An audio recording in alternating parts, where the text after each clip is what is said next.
jam jana waɗi fini wiyete men ɓangino bela fedde rentinde jaydiyankoɓe fulɓe windere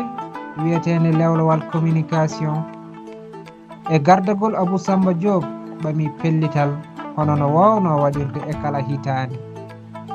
woni mawninde wotere e defte Pulaar ɓe teddina on binduɗo deftere nde ngol lawol joyoɓol ɓe cuɓi ko deftere wiyetende Guiɗgol Gonga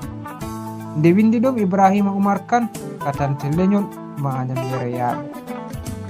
jaɓɓatoɗen golle ko kanko Ibrahima Kane katante leñol e fedde wiyetende Foɓre Agnam Yeroyaɓe teddiniraɓe ɗin ñalɗi baban ñalande ko Mamoudou Samba Sow mo Agnam Yeroyaɓe yuman ñalande ko Jinda Yero Dem mo Agnam Coɗay yuman ñalande ko Sokhna Bintali mo Agnam Liduɓe sete lewrowal communication jaɓɓate ko ñande jeslare 6 ɓuuru ujunɗe 26 sanga 15 to Agnam Yeroyaɓe ñande jeslare 6 ɓuuru ujunɗe 26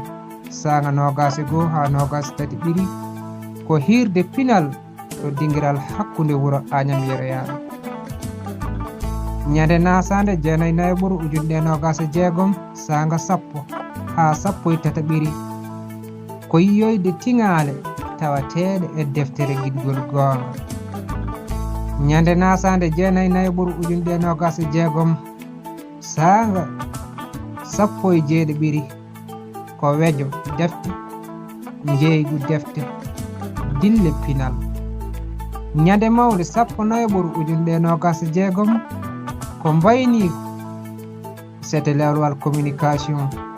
e dusde hoɓɓe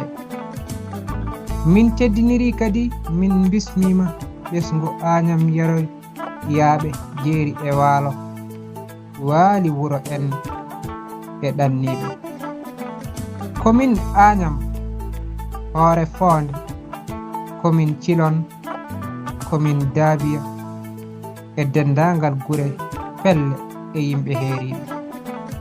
min teddiniri pulago windere nde e kuuɓal kala binduɗo deftere walla jogiiɗo deftere Pulaar ina ñaagande addorta ɗum beele kolliren doole pulaagu amin teeŋtina bismango e eerango faade fedde tabital Pulaagu Bosoya on jaarama kuɗol Ibrahima Oumar Kane katante leñol Magnam Yeroyaɓe e dande Basaydo Alassane Molli fulɓe duɗal Pulaar murtuɗo Diop yo jaam ñallu ñallene nder heen